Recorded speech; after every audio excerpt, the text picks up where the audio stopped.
Hey guys, so quick video for you on how you can fix that only one earbud is working for your Sony WF-C700N. So there are two things that you can try to do. You want to insert both earbuds, place both earbuds inside your charging case. On your phone, go to Bluetooth settings and forget the current connections.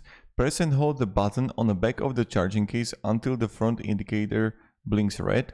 It will first blink blue, then turn red, and once the indicator blinks red, press and hold the button again until it starts blinking blue, and you just want to keep the case open.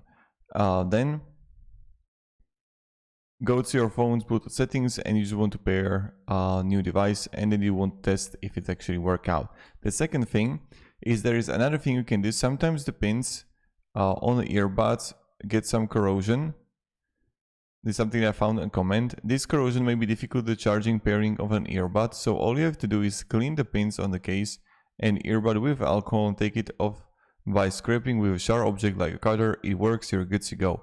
This did for me, hope it helps. And someone wrote here, saved my earbuds. So this is the thing that you can also try. I found this like on some kind of video. Maybe it's going to be helpful. So have a great day and goodbye.